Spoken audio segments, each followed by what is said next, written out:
আগে জিবিরিল আর পিছে কামলিওয়ালা, না পিছে পিছে জিবিরিল আর আগে কামলিওয়ালা।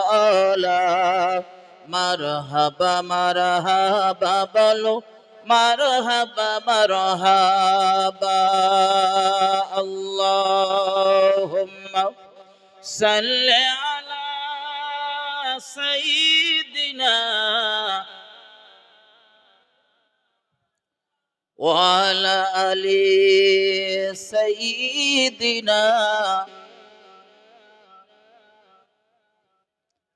নাহমাদুহু ওয়া নুসাল্লি আলা রাসূলিহিল কারীম।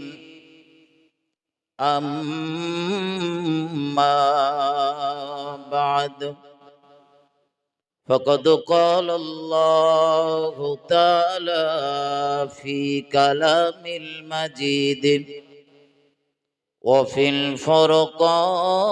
الفرقان الحميد: لقد كان لكم في رسول الله أسوة حسنة. وقال النبي صلى الله عليه وسلم: خيركم من تعلم القرآن وعلمه، أو كما قال عليه الصلاة والسلام। أما بعد। মুআজ্জাজ মুকাররম উলামা হযরত, সম্মানীয় আজকের জলসার সুযোগ্য সভাপতি মহাশয়, সম্মুখে বসে থাকা দিন দরদি, ইসলাম দরদি, নেককার আল্লাহওয়ালা প্রাণের ভাই মুসলমান, নওজোয়ান তরুণ যুবকেরা, আমার সোনা লালেরা, ভাইজানেরা, পর্দায় অবস্থিতা ধার্মিকা আমার মা ও বোনেরা, সকলকে অন্তরের অন্তঃস্থল থেকে ভক্তিপূর্ণ সালাম ও মোবারকবাদ জানিয়ে সমস্ত প্রশংসা মহান আল্লাহর দরবারে জ্ঞাপন করব। সকলে মন খুলে বলি আলহামদুলিল্লাহ। ভাই একটু রিভার্ব কমান, গলায় খুব চাপ লাগছে। দরুদ ও সালাম প্রিয় নবীর উপরে শত কোটিবার বর্ষিত হোক। সকলে বলি সাল্লাল্লাহু আলাইহি ওয়াসাল্লাম। এই মাগরিবের নামাজের পর থেকে অনেক তত্ত্বভিত্তিক আলোচনা আপনারা শুনেছেন। আমি কোরআন শরীফের ছোট্ট একটা আয়াতে কারিমা সঙ্গে রাসূলের জবানে বর্ণিত ছোট্ট একটি হাদিসের টুকরা তেলাওয়াত করেছি। এর উপরই দুটি কথা বলবার নিয়ত করছি, বাকি আল্লাহ পাকের মোবারক মর্জি। মহান আল্লাহ বলিয়ে নেন, আপনারা দোয়া করুন, সকলে বলুন আল্লাহুম্মা আমিন। এই কোরআন শরীফের ভিতরে মহান আল্লাহ স্পষ্ট ভাষায় বর্ণনা করেন, লাকাদ কানা লাকুম ফি রাসূলিল্লাহি উসওয়াতুন হাসানাহ। মহান আল্লাহ বলেন, জগৎবাসী, তোমাদের জন্য রয়েছে আমার রাসূলের মাঝে উত্তম আদর্শ। একটু মহব্বত করে বলুন সুবহানাল্লাহ। প্রিয় রাসূলের আদর্শ অনুযায়ী যদি আমরা আমাদের জীবন সাজাতে পারি, তো আমাদের জন্য মহান আল্লাহর আযাবে জাহান্নাম হারাম হয়ে যাবে, জান্নাত ওয়াজিব হবে। একটু মহব্বত করে বলুন সুবহানাল্লাহ। রাসূলের আদর্শে যদি আমরা আদর্শিত হতে পারি, তো আমরা ইহকালীন জিন্দেগিতে ইজ্জত সম্মান প্রাপ্ত হব, মৃত্যু পরবর্তীকালীন জিন্দেগিতে আমরা সফলতা লাভ করব। কিন্তু যত মানুষ আমরা এই মজলিসে বসে রয়েছি, আমরা প্রিয় রাসূলকে মহাব্বত করি, কম হোক বেশি হোক ভালোবাসি, রাসূলের আদর্শগুলো মেনে চলার চেষ্টা করি। তো পৃথিবীর জমিনে আমাদের ইজ্জত সম্মান লাভ করার কথা, তো সেখানে ইজ্জত সম্মান প্রাপ্ত না হয়ে পৃথিবীর জমিনে একটা অত্যাচারী, একটা লাঞ্ছিত, একটা বঞ্চিত জাতির নাম হলো মুসলমান। পৃথিবীর বুকে সব থেকে কষ্টে রয়েছে যে জাতটা, সেই জাতটার নাম মুসলমান। বলতে গেলে বলতে হয় মার খেয়ে খেয়ে এদের দেয়ালে পিঠ ঠেকে গেছে। রসুলের উম্মাত, একদিন পৃথিবীতে মুসলমানদের জনসংখ্যা ছিল কম, কিন্তু সেদিন পৃথিবীতে রাজ করত মুসলমানেরা। পৃথিবীটা ছিল মুসলমানদের হাতে। আজ পৃথিবীতে প্রচুর পরিমাণে মুসলিম জনসংখ্যা, কিন্তু মুসলমানরা মার খেয়ে খেয়ে সেই পিছনের সারিতে। কেন? একটু ভাবতে হবে। কবরে গিয়ে যদি আমরা ভাবি, কোনো লাভ পাবো না, কোনো ফায়দা পাবো না। এই দুনিয়াতে যদি একটু ভাবি তো আমাদের লাভ রয়েছে। আমরা রসুলের উম্মাদ বলে দাবি করি, রসুলের ভক্ত বলে দাবি করি, রসুলকে মহাব্বাত করি বলে দাবি করি, কিন্তু আমাদের জীবনগুলোর দিকে তাকালে দেখা যাবে রসুলের আদর্শগুলো সচরাচর আমরা ফলো করে চলি না। অধিকাংশ ক্ষেত্রে কখন হয়তো চেষ্টা করি, কিন্তু অধিকাংশ ক্ষেত্রে দেখা যায় রসুলের আদর্শগুলোরে আমরা বিসর্জন দিই। এই যেটা জানুয়ারি মাস চলছে, এইটা যদি একটা ধর্মীয় জলসা না হয়ে যদি এই জায়গাটায় একটা ভিডিও ক্যামেরা লাগানো থাকতো, কিচ্ছু দরকার নেই, শুধু একটা ক্যাসেট যদি ছেড়ে দেওয়া থাকতো, লোক কি এই কটা থাকতো বলে মনে হয়? এত সুন্দর প্যান্ডেল ট্যান্ডেল করার দরকার ছিল? এখানে বোঝেন মুসলমানরা কেন মার খাবে না। যে জাতি তার নিজের কৃষ্টি কালচার ভুলে অপরের কৃষ্টি কালচারকে গ্রহণ করে, সে জাতির অস্তিত্ব থাকবে কিভাবে? ওই জন্য মার খাচ্ছে। একদম সোজা সাপটা কথায় রাসূল আমাদেরকে একটা কমপ্লিট জীবন ব্যবস্থা দিয়ে গিয়েছেন। বলতে গেলে বলতে হয় রান্নাঘর থেকে আর পার্লামেন্ট পরিচালনা করা পর্যন্ত সমস্ত জায়গায় আমাদের জন্য আদর্শ রেখে গিয়েছেন। কিন্তু অত্যন্ত দুঃখের সাথে বলতেছি, আমার দেশে যদি আমরা ফলো করি তো দেখতে পাবো আমরা রাসূলের আদর্শগুলোর অধিকাংশ মানুষ মর্যাদা দেই না। হাসি বড় দেয় না, শুধু আপনারা না, হাসি বড় দেয় না। সব থেকে লজ্জা লাগে তখন যখন দেখি আমার জাতির ছেলে বলে দাবি করে, অথচ এখনো পেশাব ফিরতেও শিখিনি। আছে না নেই? আছে না? এখনো দাঁড়িয়ে দাঁড়িয়ে পেশাব ফেরে। ওরা কাদের ছেলে? আমাদের তো নাকি? আরে হিন্দু পাড়ায় গিয়ে দেখেন, বহু হিন্দুদের ছেলেদের দেখেছি তারা পেশাব ফিরে পানি নেয়। আপনি বিশ্বাস করেন আর না করেন, আমার বাড়ি হিন্দুদের বাড়ির থেকে খুব বেশি দূরত্ব না। আমি দেখেছি বহু হিন্দুদের বসে পেশাব ফিরতে। আমি দেখেছি বহু হিন্দুকে পেশাব ফিরতে যাওয়ার আগে পানি নিয়ে যেতে। অথচ দরকার ছিল, এটা তো আমার রাসূলের আদর্শ। আগে মুসলমানদের না আগে হিন্দুদের? কথা বলতে হবে। আমরা কজন হয়তো এখানে যারা বসে রয়েছে হয়তো একটু পেশাব ফিরে পানি নেই। অধিকাংশ ক্ষেত্রে আপনি দেখতে পাবেন আমার দেশের যুবকগুলো রাস্তার সাইডে দাঁড়িয়ে ঝেড়েছে। ওই যে ছেড়েছে শেষ তো ফিতে গুটিয়ে প্যানের ভেতরে, বাস। অথচ রাসূল হাদিস শরীফের ভিতরে বলেছেন, কবরে যত মানুষের আযাব হয়, যত মানুষের আযাব হয়, এই অধিকাংশ ক্ষেত্রে রাসূল বলেছেন অধিক মানুষের কবরের আযাব হবার কারণ হলো প্রস্রাবের ছিটা তাদের গায়ে লাগা। কি লাগা? প্রস্রাবের ছিটা। এমনি আপনি স্বাভাবিক অবস্থায় বসে পেশাব ফিরবেন, খেয়াল করবেন এগুলো। তাও দেখবেন মাঝে মধ্যে, সব সময় না, মাঝে মধ্যে দেখবেন ওই পেশাব যেখানে পড়ছে ওখান থেকেও ছিটিয়ে এসে আপনার পায়ে এক আধ ফোঁটা লেগে যায়। ছোটবেলাতে দেখতাম মায়েরা যখন ইস্তেঞ্জাতে যেতেন তো মা মা মা মা করে চিল্লামিল্লা করতাম। পরে যখন মা বাড়ি আসতো, আমার কোথায় গিয়েছিলেন, তা মা বলতো হাত পা ধুতে গিয়েছি, হাত পা ধুতে গিয়েছি।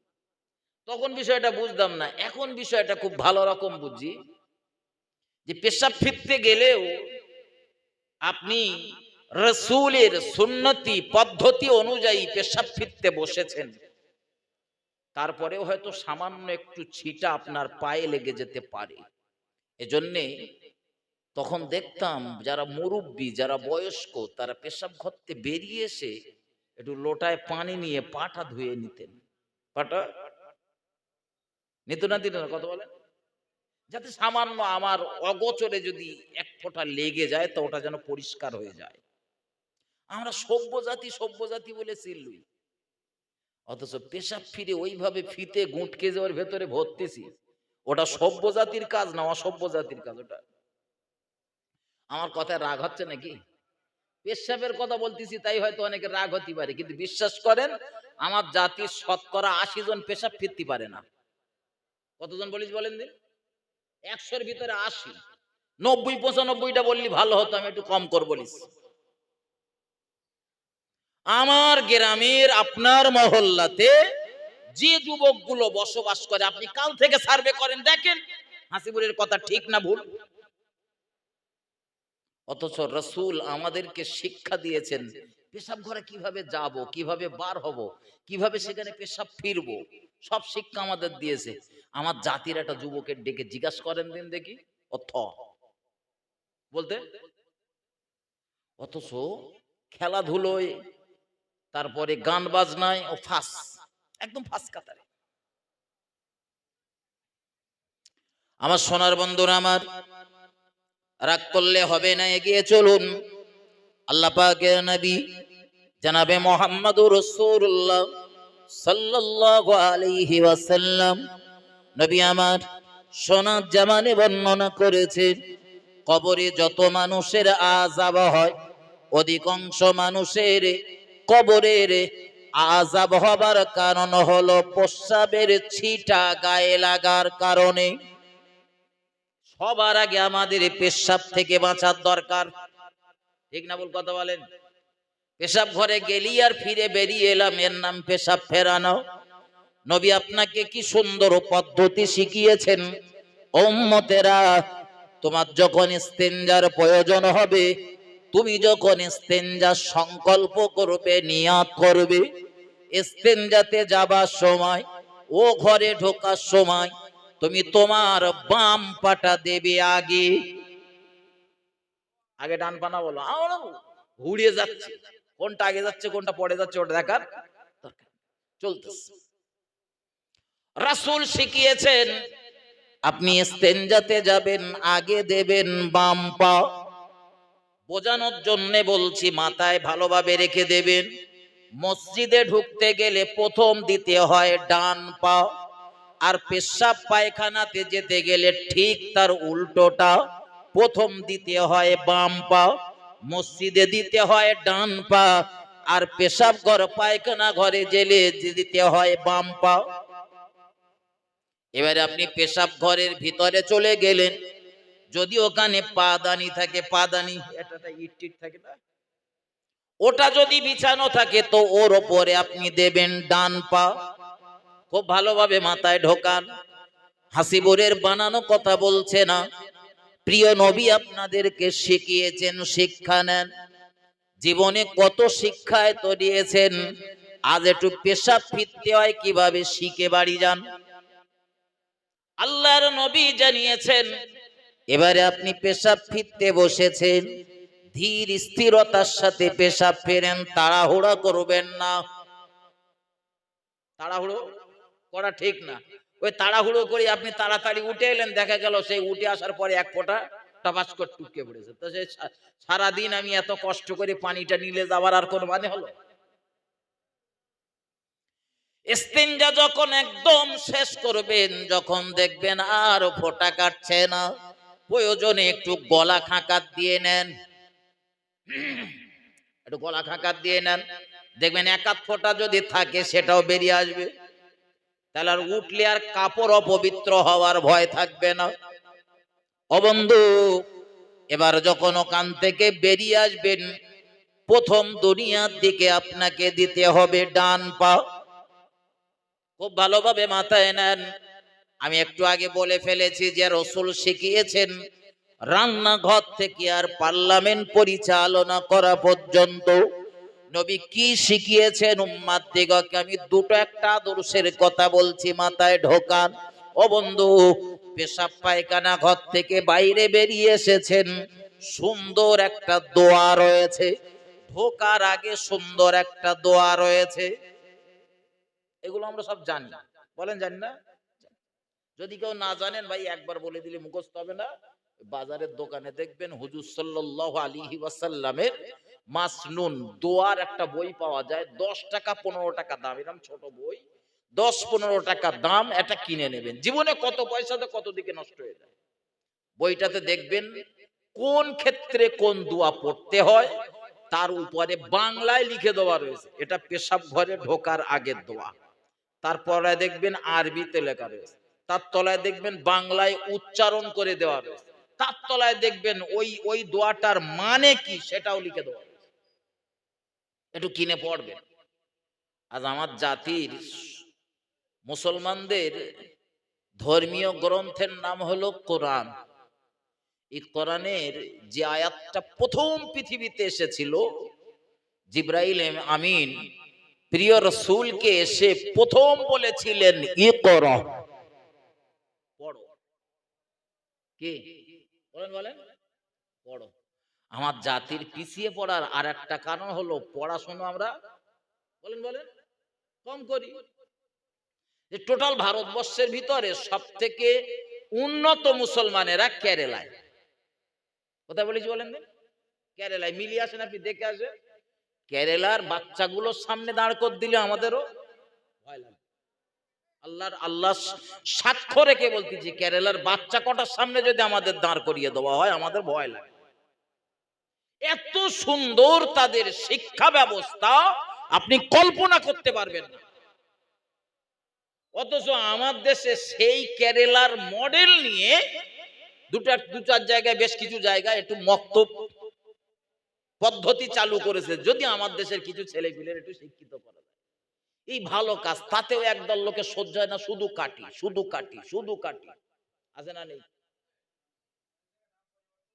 আরে ভাই, তোমার যদি ভালো না লাগে তুমি যেও না, ভালো কাজের বিরোধিতা করো না, ভালো কাজের বিরোধিতা করো না।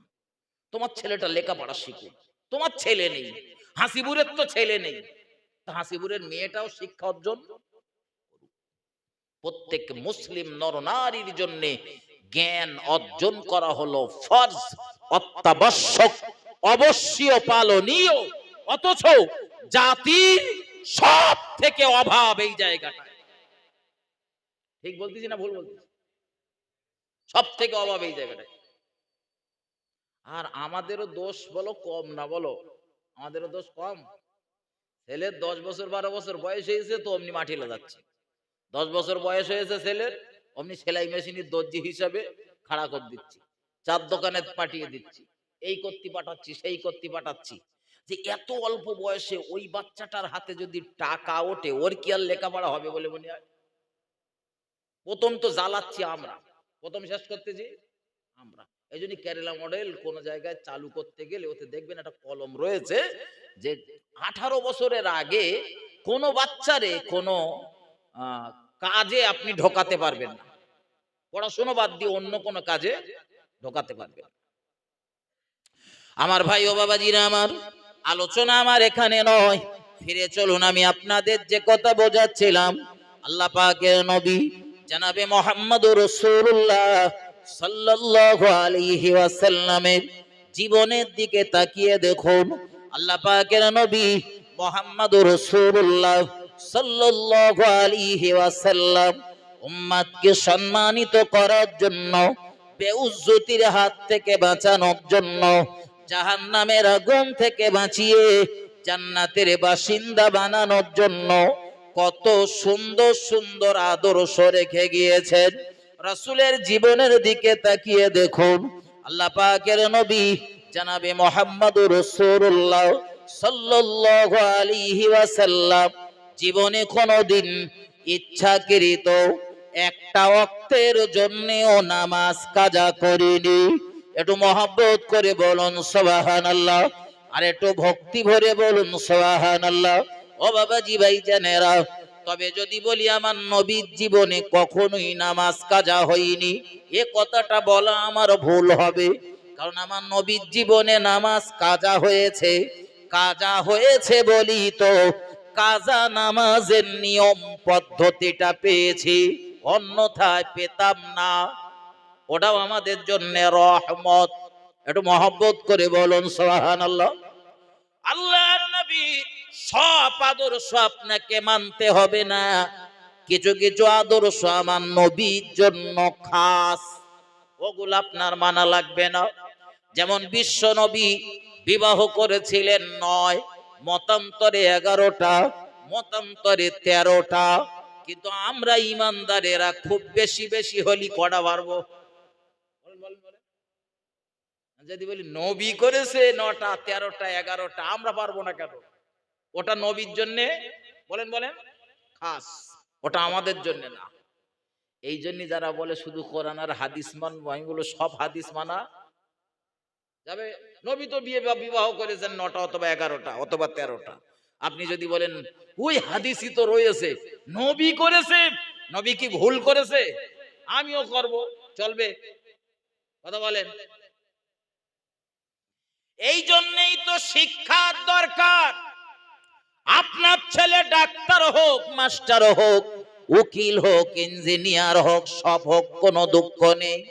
কিন্তু প্রাথমিক অবস্থাতে ওই বাচ্চাটার ভিতরে কোরআনের শিক্ষা ঢুকিয়ে দেওয়া হোক। যদি দিতে পেরেছেন তো যোগ্য বাপ আপনি, যদি দিতে পেরেছেন তো যোগ্য মা আপনি।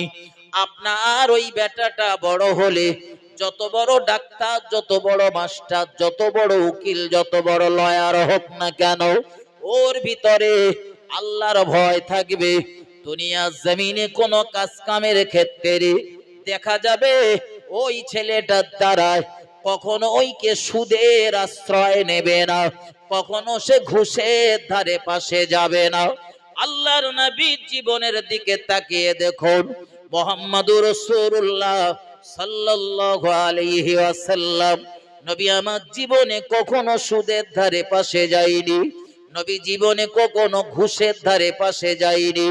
ছোট্টবেলাতে বাচ্চাটার ভিতরে যদি আল্লাহ ভীতি আর আল্লাহর কোরআনের জ্ঞান ঢুকিয়ে দিতে পারেন, আপনার ওই সোনার মানিকটা সোনার টুকরা তৈরি হবে ইনশাআল্লাহ। বৃদ্ধা বয়সে আপনার সঙ্গে কখনো ওই বাচ্চাটা খারাপ আচরণ করবে না, কারণ ওর ভিতরে কোরআনের শিক্ষা রয়েছে। ও জানে বাপ মার সঙ্গে কেমন আচরণ করতে হয়। ঠিক না বল? কটা আলেম হাফেজের বাপ বৃদ্ধাশ্রমে রয়েছে, আমার দেখা দিতে পারবে? আছে আছে। দেশে যা বৃদ্ধাশ্রমে সব মানুষ রয়েছে সব আলেম হাফেজদের পিতামাতা নাকি বলেন?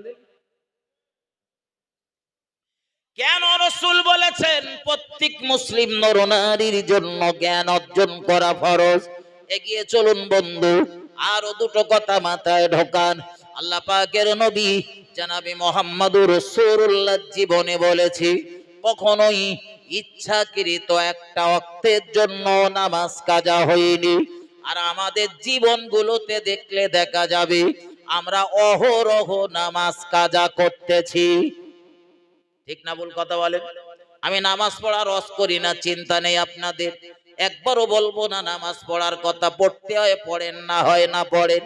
কারণ মহান আল্লাহ কোরআন শরীফের ভিতরে 82 বার ঘোষণা করেছেন, আকিমুস সালাহ, আকিমুস সালাহ, বান্দা নামাজ কায়েম করো, নামাজ কায়েম করো।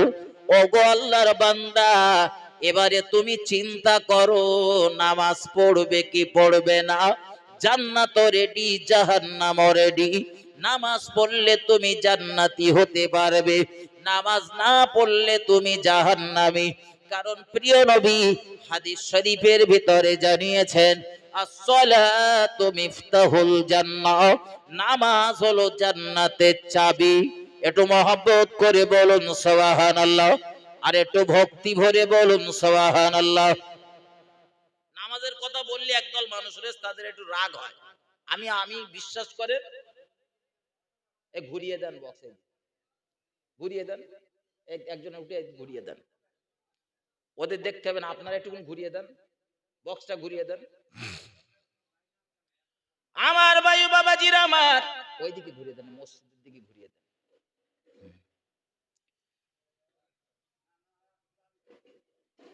বাস বাস থাক। আমার ভাই ও বাবাজিরা আমার দিকে ধ্যান দেন, ঠান্ডা মাথায় বুঝুন, গভীর ভাবে উপলব্ধি করুন। ও বন্ধু, নামাজের কথা আমি বলি না, তার অনেকগুলো কারণ রয়েছে। তবে বন্ধু, নামাজের কথা বললে একদল মানুষ বলে, হুজুর আগে নামাজ পড়ার সময় হোক তারপরে পড়বো। আমি বলি বন্ধু, তোমার মতো কত যুবকের ওই আশা ছিল, নামাজ পড়ার সময় হোক তারপরে পড়বো, কিন্তু তার নির্দিষ্ট সময় আসার আগে কত যুবক কবরের ঘরে শুয়ে রয়েছে। ঠিক না বল? আমি যখন হাফেজখানাতে পড়তাম, ওই পুটুরি মাদ্রাসা, আপনাদের এই দিকেই বাড়ি, এই আশপাশে বাড়ি, 2-4টে গ্রামের ভিতরে, কাঁকড়া টাকড়া এই এলাকার দিকেই বাড়ি সম্ভবত। জি, একটা ছেলে আমার সাথে পড়তো, ছেলেটার নাম কাইজার, আজও নামটা মনে আছে, তবে তার বাপটার নাম স্মরণ নেই, সম্ভবত ছেলেটার বাপ নেই। তো ওই ছেলেটা আমাদের সাথে মাদ্রাসাতে পড়তো, এখন বাপ নেই তো, আর মাও মনে হচ্ছে সম্ভবত মারা গিয়েছিল, দাদিমা ওর পড়াশোনা করাতো। তা ছেলেটার ব্রেন ছিল ভালো, কিন্তু ভাই মাদ্রাসা বলুন, স্কুলে বলুন, পড়াশোনা করতে গেলে তো একটু খরচাপাতির একটা কিছুই যদি না এলায়, শিক্ষা প্রতিষ্ঠান, তারপরে তার টিফিন, জামা কাপড়, বই, খাতাপত্র, কলম, এগুলো তো কেনাকিনির ব্যাপার থাকে। এখন যেমন সমস্ত মাদ্রাসাগুলো, অধিকাংশ মাদ্রাসাগুলো তাদের কিছু নিয়ম পরিবর্তন করে, যে একদম অসহায় যারা, তাদের জামা কাপড়, খাতা, বই সব মাদ্রাসার থেকে দিচ্ছে। আমি যে সময় মাদ্রাসাতে পড়েছি এরকম নিয়ম ছিল না, দেখি। তো ওই ছেলেটা দেখতাম, আমরা যখন টিফিন টিফিন করতাম, ছেলেটার তো সেইভাবে পরিবেশ পরিস্থিতি ছিল না, তা আমরা যা পারতাম, এক মুঠো পাড়ি আর হাফ মুঠো পাড়ি একটু দিতাম, ও খেয়ে একটু পানি খেত। তো ওর খুশি মুখটা দেখে আমাদেরও মন খুশি হতো। ওই ছেলেটা, ও একদিন আমাদের সাথে গল্প করতেছে, বলতেছে আমার বাপ নেই, মা নেই, কিন্তু আমার এই দাদিমা আমার এত কষ্ট করে ভিক্ষা শিক্ষা করে লেখাপড়া শেখাচ্ছে, আমি যদি আলেম হতে পারি, তা আলেম হয়ে যদি আল্লাহর ঘর কাবায় যেতে পারি, তো আমি আমার দাদিমার সাথে করে নিয়ে যাব। তার একটা মনের কত বড় আশা। জি, মাদ্রাসা থেকে বেরিয়ে আসার পরপরই, সম্ভবত 1-2 বছর পরপরই ছেলেটা মারা যায়। এই আপনাদের আশপাশে, আমি সঠিক গ্রামটার নাম বলতে পারছি না, সম্ভবত এই কাঁকড়া বা মির্জানগর এই আশপাশের দিকে হবে। ভাই, তো এরকম কত যুবকের মনে কত আশা, সব আশা কি পূরণ হয়?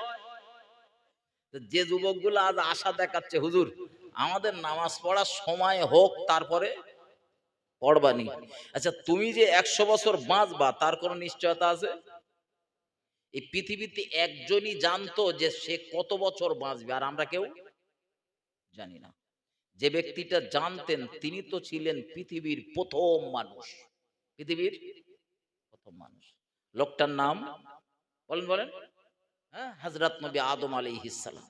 এই জন্যে তার জীবনের একটা চমৎকার সুন্দর একটা উপমা রয়েছে, একদম শেষ সময়ের দিকে, জীবনের শেষ লগ্নে রুহের জগতে তাকে যখন রুহগুলোরে দেখানো হচ্ছিল যে নবী আদম এগুলো আপনার সন্তানাদি হবে, এগুলো দেখে। তো ওই রুহের জগতে নবী আদম তার একটা সন্তানকে তার জীবন থেকে কিছু বছর দান করবেন বলে ওয়াদা করলেন। আমরা মাঝে মধ্যে এই বক্তারা কালেকশন করে, আর আমরা ওয়াদা করি না। অনেক সময় কালেকশন করার পরে পরের বছরে আবার যখন জলসায় যায়, কর্তৃপক্ষ বলে হুজুর সে হেঁটে হেঁটে হেঁটে হেঁটে জুতো 2 জোড়া ছিঁড়িয়ে গেছে, তা সে দেয়নি। এরকম ওয়াদা খেলাপ করা লোক আছে না নেই? আছে। তো হযরত নবী আদম আলাইহিস সালাম পৃথিবীতে এসেছেন, তিনি জানেন মহান আল্লাহ তাকে বলি দিয়েছেন যে পৃথিবীর জমিনে নবী আদম আলাইহিস সালাম 1000 বছর বাঁচবেন। একটু মহব্বত করে বলুন সুবহানাল্লাহ। তো নবী আদম 1000 বছর বাঁচবেন এটা জানেন, কিন্তু দেখা গেল 940 বছর বয়সে আজরাইল নবী আদমের সামনে এসে হাজির। আজরাইল কি জন্য আসে জান? হ্যাঁ, তো রূহ সিজ করার জন্য এসেছেন। নবী আদম জিজ্ঞাসা করছেন ভাই কি ব্যাপার এখানে কেন? বলছে হুজুর আমি এসেছি আপনার রূহ সিজ করার জন্য, মহান আল্লাহর অনুমতি, আদেশ হয়েছে, এসেছি, আপনি প্রস্তুতি নেন। আমাদেরও সব এরকম বলবে নাকি বলেন? বলবে? তো নবী আদম আজরাইলকে ডাক দিয়ে বলছেন, আজরাইল, আমার তো এখন যাবার সময় হয়নি। আমার সত্যি কি হয়েছে যাওয়ার সময়? হয়নি তো। 1000 বছর আল্লাহ বলে দিয়েছেন বাঁচবে, আর এসে হাজির 940 বছর, 60 বছর এখনো। তো আজরাইল বলছে, হুজুর আপনার তো বয়স শেষ। তো বলছে, কত বছর হয়েছে? যে 940। আজরাইল, আল্লাহ তো আমায় জানিয়েছিলেন আমি পৃথিবীতে 1000 বছর বাঁচবো, 940 বছরে কেন? 60 বছর কম হবে কেন? তো আজরাইল বললেন, হুজুর সেই আপনি রুহের জগতে একজনকে 60 বছর দান করেছিলেন, রুহের জগতে 60 বছর দান করেছিলেন, ওই জন্যই 60 বছর আগে এসেছি। আজরাইলের কথা শুনে নবী আদম ঘাড় নেড়ে দিয়েছে, মাথা নেড়ে বলে দিল, কই আমি কারো দেইনি তো, আমি কারো। কে বলতেছে বলেন? নবী আদম। ওই আমার দেশেরও কিছু লোক আছে এরকম, দান করার পরে বলে, কই আমি তো বলিনি তো। ওরা তো মনে হচ্ছে নাম টাম জোর করে লিখে লিচিস আছে। মহান আল্লাহ শাহী দরবারে আজরাইলের আরজু, আল্লাহ এখন আমি করব কি? আপনি তো বলেছেন রুসিস করার জন্য, আবার আপনার একজন মহান নবী, আর নবীদের রুসিস করার সময় ফেরেশতারা তাদের সাথে একটু সুন্দর আচরণ করেন, তাদের অনুমতি নেন। যেমন আমাদের নবীর যখন রুসিস হয় মৃত্যু 4 দিন আগে, প্রথম এসেছেন হযরত জিবরাইল আমিন প্রিয় রাসূলের দরবারে। জিবরাইল একবার না, আমার রাসূলের দরবারে সর্বমোট 22,000 বার এসেছিলেন। একটু মহব্বত করে বলুন সুবহানাল্লাহ। নবী নবুয়ত পেয়েছিলেন কত বছর? 63 বছরের জীবনের শেষ 23 বছরটা নবুয়াতি জিন্দেগি, আর এই 40 বছর আল্লাহ তাকে তৈরি করেছেন নবুয়াতের দায়িত্ব ঘাড়ে চাপাবেন বলে। আগেও নবী, পরেও নবী, কিন্তু এই 40 বছর থেকে আল্লাহ দায়িত্ব দিয়েছেন। এই 23 বছরের ভিতরে জিবরাইল আমার নবীর দরবারে এসেছেন কতবার বলেছি? 22,000 বার। কোরআনের আয়াত কটা? আচ্ছা তাহলে একটা একটা আয়াত কতবার এনেছে বলে বলি? শুধু কি কোরআনের আয়াত নিয়ে আসছেন জিবরাইল? জি, শুধু কোরআনের আয়াত না, মাঝে মধ্যে প্রিয় রসুলের সঙ্গে অনেক বিষয়ে আলাপ আলোচনা করার জন্য এই যে হাদিসগুলো আমরা পড়ি, এই হাদিসগুলো সব রসুলের কথা নয়, এগুলো মহান আল্লাহর আদেশে জিবরাইল যেগুলো রসুলকে শেখাতেন সেগুলোই রসুল বলতেন। আমার ভাই ও বাবাজিরা আমার, খুব ঠান্ডা মাথায় নেন, আলোচনা আমি ভুলিনি, আমি গোড়ায় ফিরে যাব, তবে যেটা বলে ফেলেছি এটা মাথায় নেন। জিবরাইল আমিন আলাইহিস সালাম আমার নবীর ইন্তেকালের 4 দিন আগে এসেছেন, আল্লাহ রাসূলকে সালাম দিয়েছেন, ইয়া হাবিবাল্লাহ, ইয়া রাসূলুল্লাহ, হুজুর মহান আল্লাহ আমায় পাঠিয়েছেন আপনার দরবারে, আপনি কেমন আছেন এটা জানার জন্য। একটু মহব্বত করে বলুন সুবহানাল্লাহ। আচ্ছা আমার নবী কেমন আছে এটা আল্লাহ পাক জানে, কথা বলেন। আবার জিবরাইলের পাঠিয়েছে, আবার আবার হ্যাঁ, জিবরাইলের সংবাদটা নেওয়ার জন্য অনেক ক্ষেত্রে দেখবেন আমরা জানি গ্রামের অমুক চাচা অসুস্থ, এরকম অমুক চাচা খুব লাইন ভালো না, গালে পানি দবাদবি চলতেছে, তারপরেও তার একটা ছেলে হয়তো রাস্তাতে যাচ্ছে, তারে ডেকে যে সে করছি তো তোর আব্বার শরীরের অবস্থা কেমন এখন, তার 2 মিনিট আগে হয়তো শুনেছি লাইন খুব ভালো না, তারপরেও কোচিটার ডেকে বলতে, কোচি তোর আব্বার অবস্থা কেমন। জিবরাইল আমিন আলাইহিস সালাম প্রিয় রাসূলের দরবারে আগমন করেছেন, ইয়া রাসূলুল্লাহ আপনি কেমন আছেন? আমার নবী জবাব দিলেন, জিবরাইল মহান আল্লাহকে জানিয়ে দেন আমি মুহাম্মাদুর রাসূলুল্লাহ খুব ভালো নেই।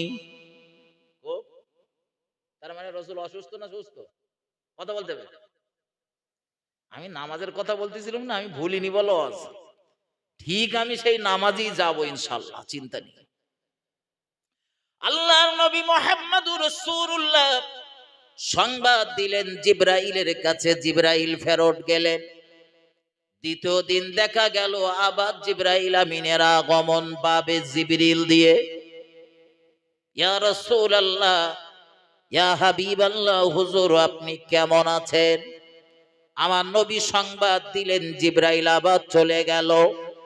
তৃতীয় দিন জিবরাইল আমিন আবার আমার নবীর দরবারে আগমন করলেন। রাসূলের দরবার থেকে সংবাদ নিয়ে সোজা চলে গেলেন। চতুর্থ দিন দেখা গেল আজ আর শুধু জিবরাইল একা এলো না, জিবরাইলের সঙ্গে মৃত্যুর দূত আজরাইল আলাইহিস সালাম এসেছে। আল্লাহর হাবিবকে সালাম দিয়েছেন। সালাম দেওয়ার পরে জিজ্ঞাসা করলেন, ইয়া রাসূলুল্লাহ, ইয়া হাবিবাল্লাহ, হুজুর মহান আল্লাহ আদেশ করেছেন আপনার রূহ সিজ করার জন্য। তবে আমার আল্লাহ এটাও বলে দিয়েছেন, আমার নবী, আমার বন্ধু, আমার দোস্ত আমার হাবিবকে জিজ্ঞাসা করবে, হাবিব যদি অনুমতি দেয় রূহ সিজ হবে, আর হাবিব অনুমতি না দিলে যতদিন থাকতে চায় ততদিন থাকবে। একটু মহব্বত করে বলুন সুবহানাল্লাহ। এটা নবীদের সঙ্গে ব্যবহার। কাদের সাথে? নবীদের সাথে।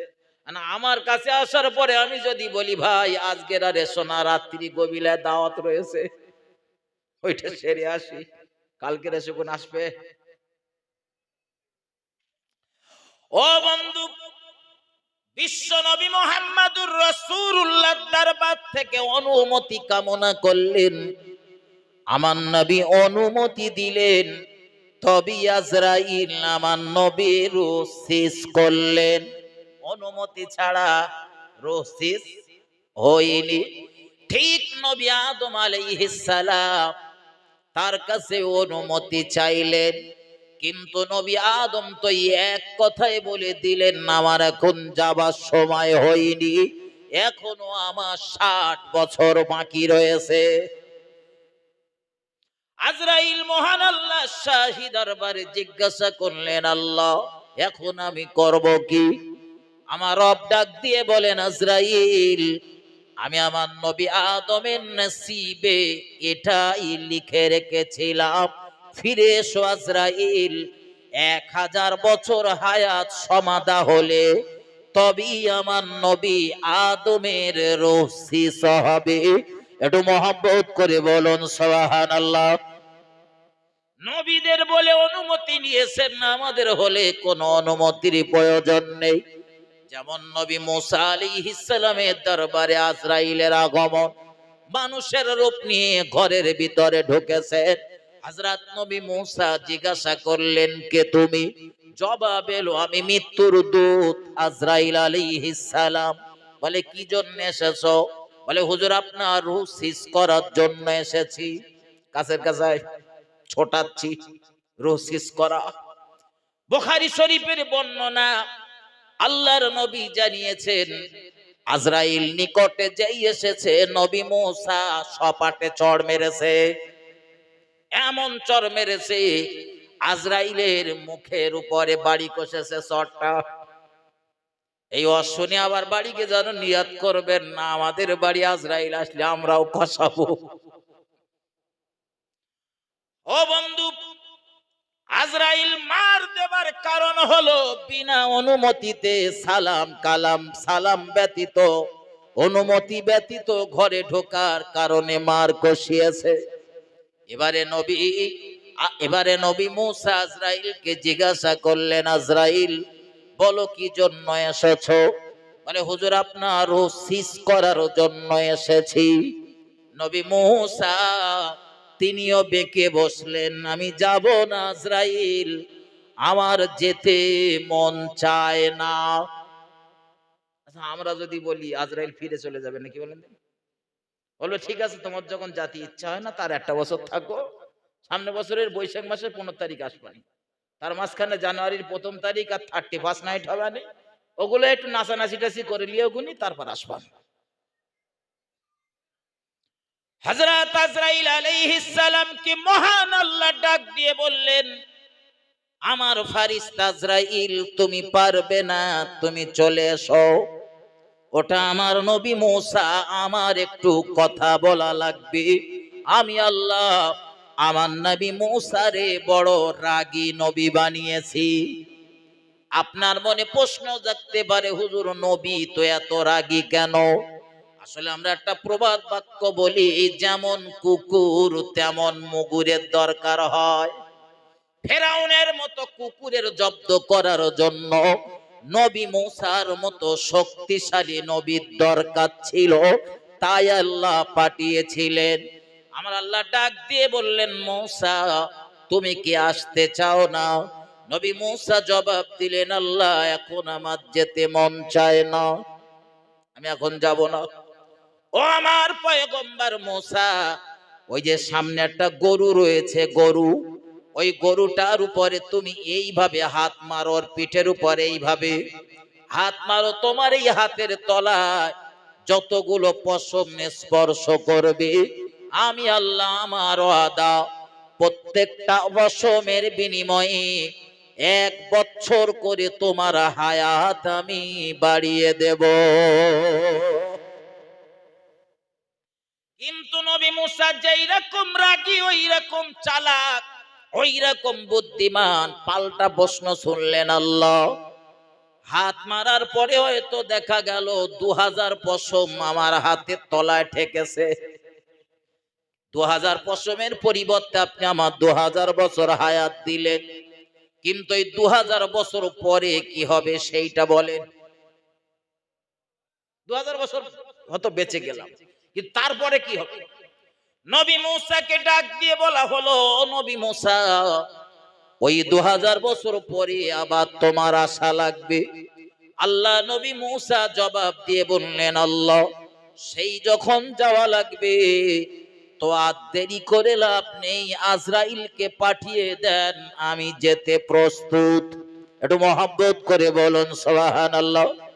ও বাবাজি ভাই জানেরা, আমি আপনাদের শোনাচ্ছিলাম প্রিয় নবী মুহাম্মদুর রাসূলুল্লাহ সাল্লাল্লাহু আলাইহি ওয়াসাল্লামের জীবনে কখনোই ইচ্ছাকৃত একটা ওয়াক্তের জন্যও নামাজ কাজা হয়নি। নামাজের কত গুরুত্ব নবী দিতেন। আমার নবী এই মৃত্যুর একদম আগ মুহূর্তে আজরাইল যখন গৃহের ভিতরে ঢুকছিলেন, এই সময় নবী পাশে বসেছিলেন রাসূলের বিবি আয়েশা সিদ্দিকা, নবী পরিবারের আরো কয়েকজন মহিলা। নবী যখন দেখলেন ফারিস্তাদ্বয় এর আগমন হচ্ছে, নবী তার বিবিদেরকে বললেন, বিবিরা তোমরা পর্দায় চলে যাও, আল্লাহ দুজন ফারিস্তার আগমন হচ্ছে। এর আগে মুহাম্মদুর রাসূলুল্লাহ উম্মতের জন্য যতগুলো সাজেশন দিয়েছিলেন, তার শেষ সাজেশন ছিল উম্মতের জন্য, আমার উম্মতেরা নামাজ নামাজ নামাজ। আমার উম্মতেরা খবরদার যেন নামাজ ছেড়ো না। আর নামাজ নিয়ে আমাদের দেশে সব থেকে বেশি ফাঁকিবাজি। বিশ্ব নবী এত অসুস্থ, হুঁশ কখনো হারিয়ে ফেলছেন, কখনো হুঁশ ফিরে পাচ্ছেন। কোন মানুষ যদি অজ্ঞান হয়ে বেহুশ হয়ে পড়ে থাকে, তার নামাজ ছাড়। কিন্তু যদি হুঁশ অবস্থাতে থাকে, তার নামাজ পড়া লাগবে। নামাজ এত কঠিন বিষয় বন্ধু, কোন অত্যাচারী শাসক হয়তো আপনাকে ধরে রেখে দিয়েছে, হাত পা গুলো কায়দা করে বেঁধে শিকল পরিয়ে রেখে দিয়েছে, নামাজে রক্ত হয়ে গিয়েছে, সবাই হয়ে গিয়েছে। নামাজ পড়ার জন্য তাদের কাছে দাবি করেছেন, ভাই আমার হাত পাটা একটু খুলে দেন, একটু ওজুর পানি দেন, আমি নামাজ পড়বো। কিন্তু অত্যাচারী শাসক নামাজ পড়ার অনুমতি দিল না, আপনার হাত পা খুলে দিল না, ওজুর পানিও তারা দিল না। এরপরেও বলো বন্ধু, আপনার নামাজ ছাড় নেই। নামাজ আপনি বলবেন হুজুর ওখানে নামাজ পড়বো কি করে, সেই পদ্ধতিটাও জেনে নেন। জীবনে এমন মুসিবত তো যে কোনো মুহূর্তে আমাদের ঘটে যেতে পারে, এটাও আমাদের জানার দরকার। আপনি অজুর পানি চেয়েছেন, অজুর পানি পেলেন না, আপনি তায়াম্মম করবেন বলে পবিত্র মাটি চেয়েছেন, সেটাও তারা দিল না।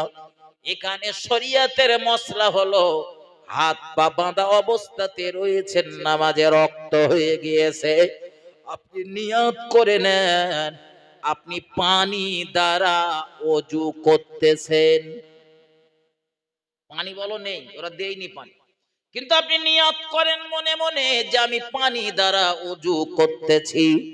ঠিক মানুষ যেভাবে অজু করে ওইভাবে পরপর নিয়ত করুন, আমি পানি দ্বারা কুলি করতেছি, নাকে পানি দিচ্ছি, মুখমণ্ডল ধৌত করছি, মাসা করছি, এইভাবে পরপর পরপর নিয়ত করে অজু কমপ্লিট করে নেন, সমাধা করে নেন।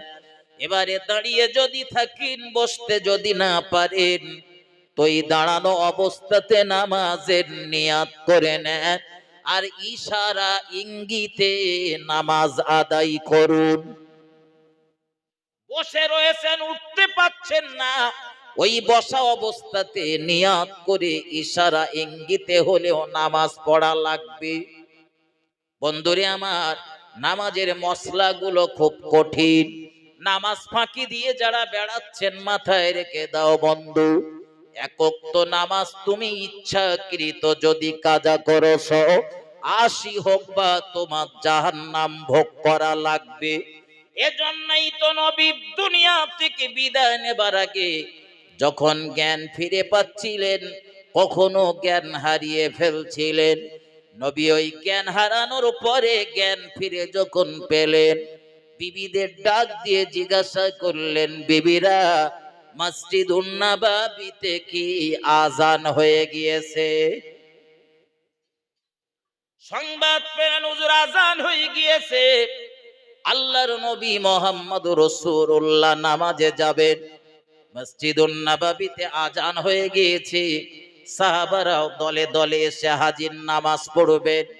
ওই মসজিদের ইমামের নাম মুহাম্মদুর রাসূলুল্লাহ সাল্লাল্লাহু আলাইহি ওয়াসাল্লাম, যিনি দুনিয়ার শ্রেষ্ঠ মহামানব। মসজিদটার নাম মসজিদুন নববী। পৃথিবীর ইতিহাসে মুসলমানদের দ্বিতীয় মসজিদ, অথচ এই মসজিদের আলাদা একটা মর্যাদা রয়েছে। এই মসজিদের প্রথম মুয়াজ্জিনের নাম হযরত বেলাল, যিনি তামাম দুনিয়ার মুসলমানদের প্রথম মুয়াজ্জিন। লোকটা দেখতে ভালো না, কদাকার, কালো, কুচ্ছিরি, গলা সুর ভালো না, তোতলা তার জবান, কর্কশ তার ভাষা, অথচ তার কণ্ঠের আওয়াজ ছিল মহান আল্লাহ শাহী দরবারে মকবুল। একটু মহব্বত করে বলুন সুবহানাল্লাহ। ও বন্ধু, মাথায় নেন, খুব সংক্ষেপে মাথায় ঢোকান। মসজিদুন নববীতে রাসূলের সাহাবারা সব দলে দলে এসেছে নামাজ আদায় করবেন বলে। কারণ একা নামাজ পড়লে যে ফায়দা, যে মর্যাদা, জামাতে নামাজ আদায় করলে তার থেকে ২৭ গুণ বেশি মর্যাদা। একটু মহব্বত করে বলুন সুবহানাল্লাহ। নসিব তাদের, দুনিয়ার শ্রেষ্ঠ মুয়াজ্জিনের আজান শুনে তারা মসজিদে আসতো, আর দুনিয়ার শ্রেষ্ঠ ইমামের পিছনেই তারা নামাজ আদায় করত। এজন্য কবি কি সুন্দর তার মনের আবেগ আবেগের কথা বর্ণনা করেছেন। জন্ম আমার নবীর যুগে হলে কেমন হতো, জন্ম আমার নবীর যুগে হলে কেমন হতো, দুনয়নে রাসূল পাক দেখিলে কেমন হতো, জন্ম আমার নবীর যুগে হলে কেমন হতো। আসিত ভেসে হাজরতে বেলালের মধুর আজান, যে আজানে ছিল এমন প্রেম মগধ রহমান, দয়ার নবীর পিছে নামাজ পড়লে কেমন হতো, দয়ার নবীর পিছে নামাজ পড়লে কেমন হতো। ও বাবাজি ভাই জানেন, বিশ্ব নবী সাহাবারা মসজিদে ঢুকেছেন নামাজ আদায় করবেন। আল্লাহর নবী মুহাম্মদুর রাসূলুল্লাহ তার জীবনের অন্তিম সময়ে এসে হাজির। নবী আমার দুজন সাহাবীর কাঁধে ভর দিয়ে মসজিদুন নববীর ভিতরে প্রবেশ করেছেন, নামাজ আদায় করবেন। আল্লাহর হাবিব এত কষ্টের ভিতরে মসজিদে ঢুকেছেন, আপনি অবাক হয়ে যাবেন। দুজন সাহাবার কাঁধে ভর দিয়ে পা দুটো তখনও নবীর ঘিঁচড়ে যাচ্ছে, পা ফেলতে পারছে না। এত কষ্টের ভিতরে নবী মসজিদে ঢুকেছেন জামাতের সঙ্গে নামাজ আদায় করার জন্য। এরকম পরিবেশে বাড়ি নামাজ পড়লেই চলে যাবে, মসজিদ আসা লাগবে না। কিন্তু নবী ওই জামাতের গুরুত্ব মর্যাদা বোঝানোর জন্য জীবনের শেষ সময়েও নামাজের জামাত ছাড়লেন না।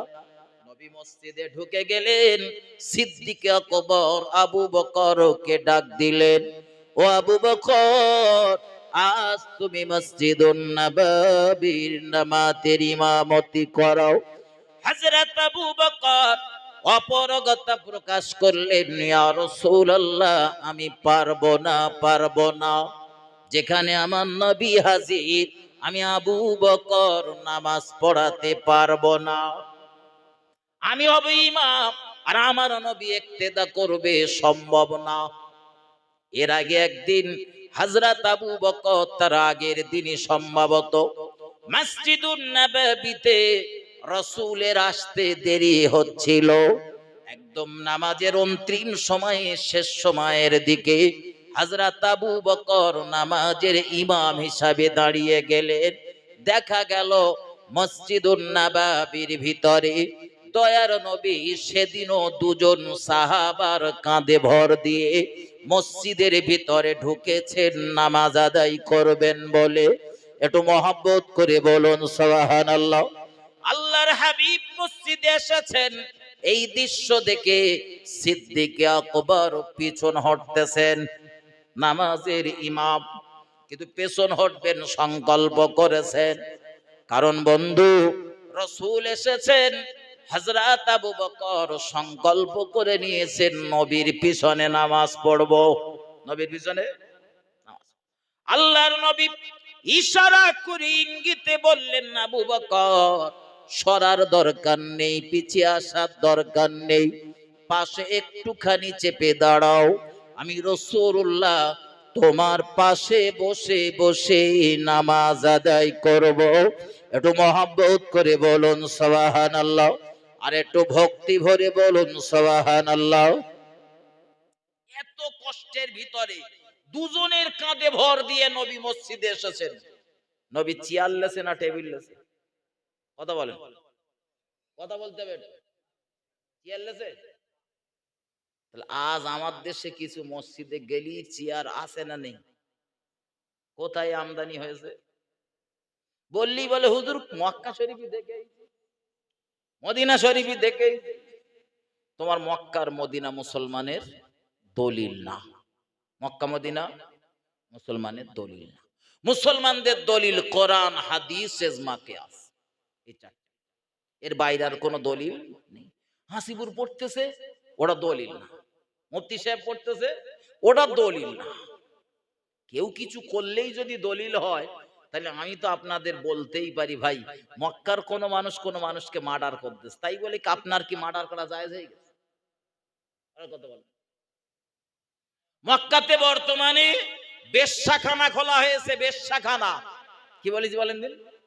হ্যাঁ, বেশ্যাখানা খোলা হয়েছে, বেশ্যাখানার নাম দিয়েছে হালাল পতিতালয়। কি নাম? বেশ্যাখানা হালাল হয়? আর কথা বলেন।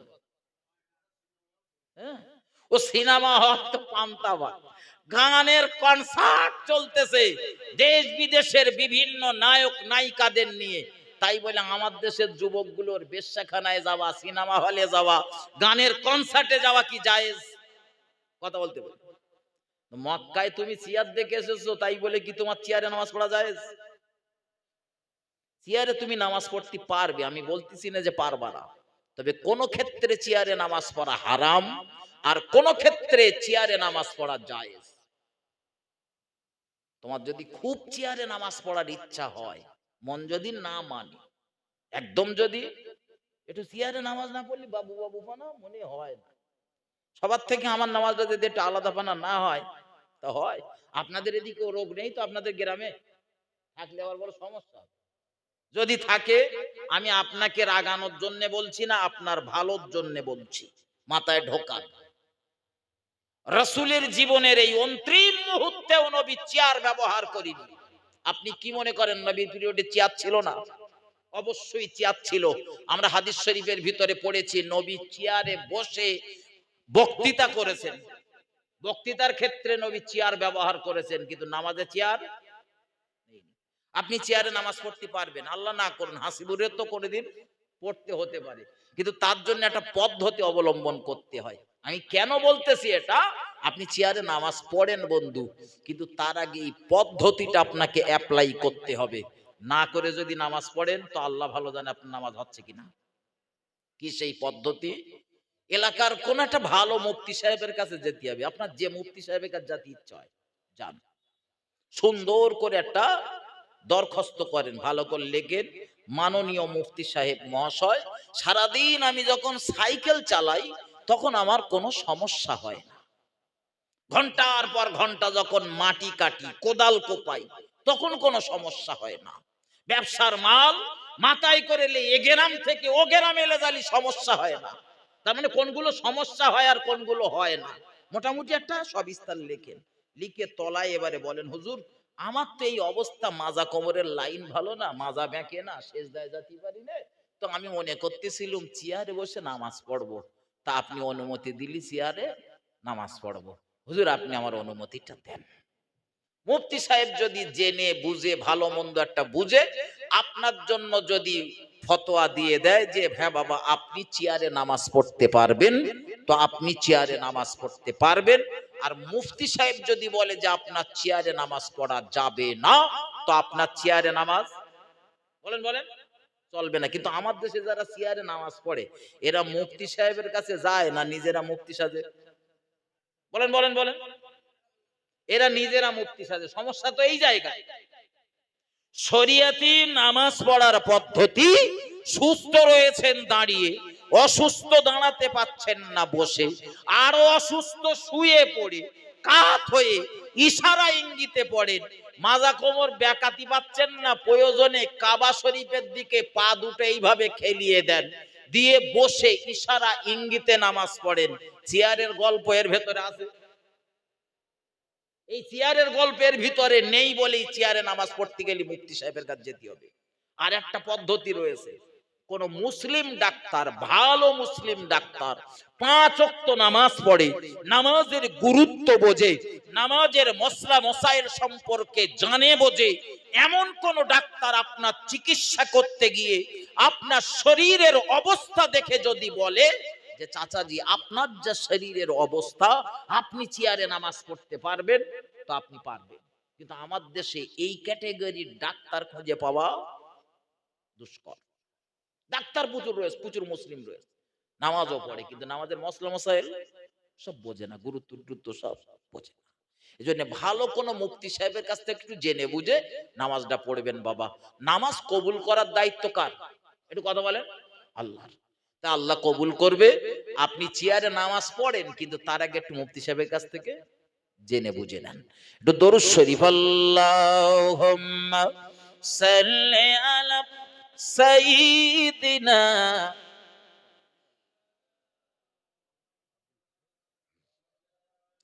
ওয়ালা আলি সাইয়্যিদিনা। আমার পাগল মন ওই মদিনার প্রেমে পড়েছে, আমার পাগল মন ওই মদিনার প্রেমে পড়েছে। ওই মদিনা এই মনকে, ওই মদিনা এই মনকে বন্দি করেছে, আমার পাগল মন ওই মদিনার প্রেমে পড়েছে, আমার পাগল মন ওই মদিনার প্রেমে পড়েছে। জানি না ওই মদিনায় কি আছে মধু, মদিনা মদিনা বলে কান্দি যে শুধু। জানি না ওই মদিনায় কি আছে মধু, মদিনা মদিনা বলে কান্দি যে শুধু। জানি না ওই মদিনায় কি আছে মধু, মদিনা মদিনা আমায় করেছে জাদু। বিশ্ব জগৎ নবীর প্রেমে, বিশ্ব জগৎ নবীর প্রেমে পাগল হয়েছে, আমার পাগল মন ওই মদিনার প্রেমে পড়েছে, আমার পাগল মন ওই মদিনার প্রেমে পড়েছে। আল্লাহুম্মা সাল্লি আলা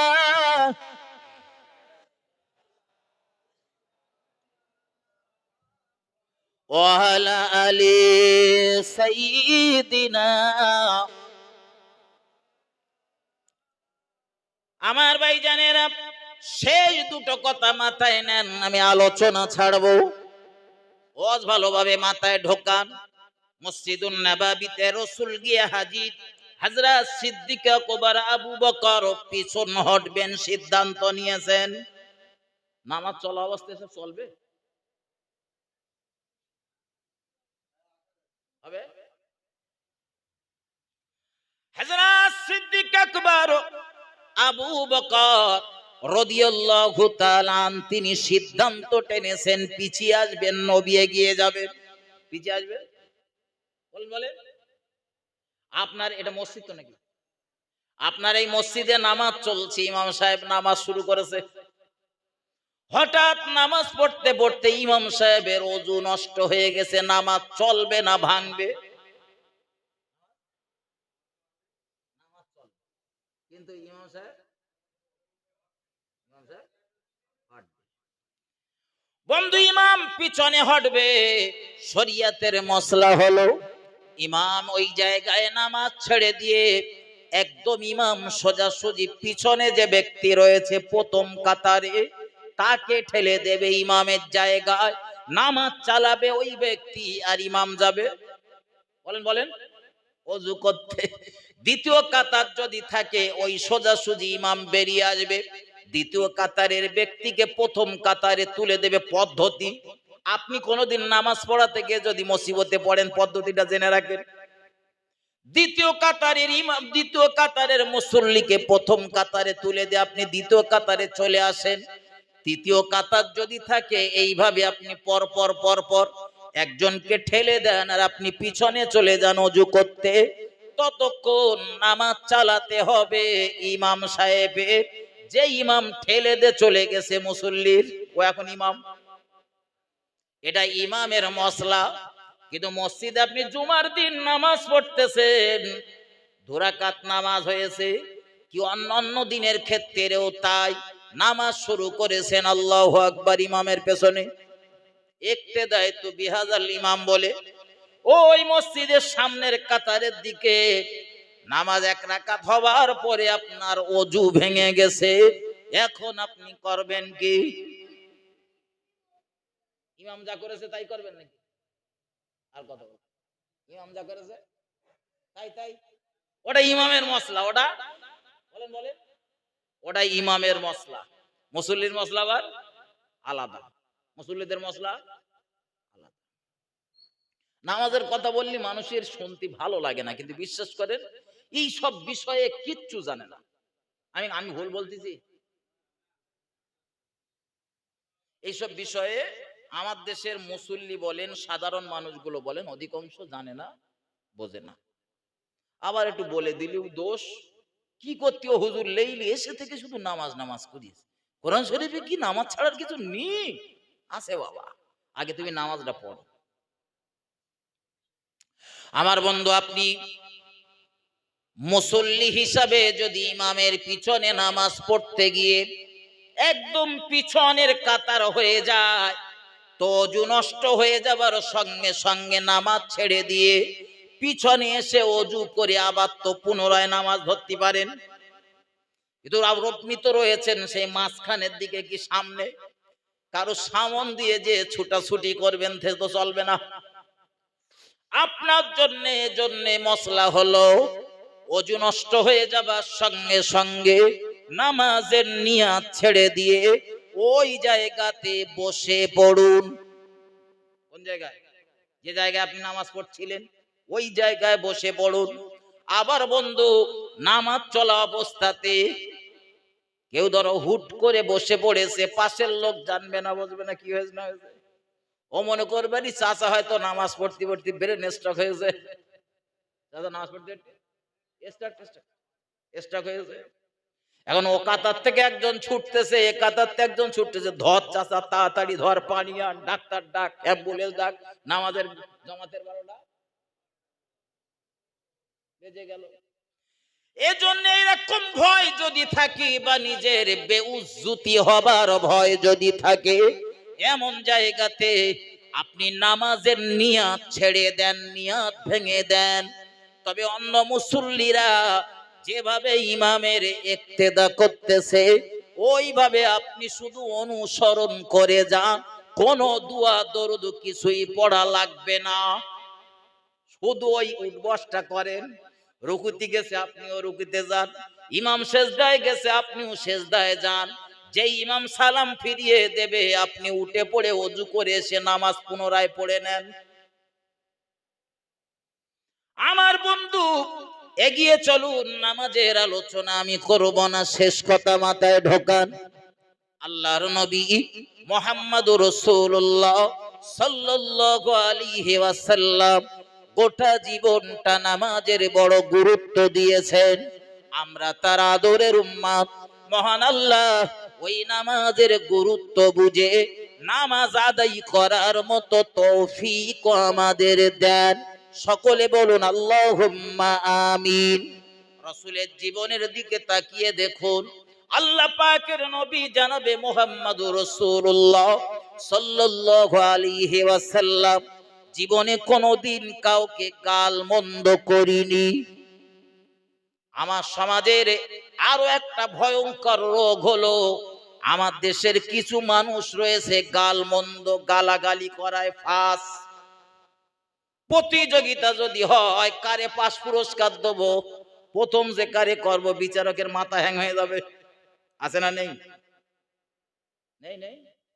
হ্যাঁ, আমার মতো কত হুজুরির মুখের ভাষা শুনলি তো আপনি চমকে যাবেন। আমার মতো কত হুজুরির মুখের ভাষা শুনলে আপনি চমকে যাবেন।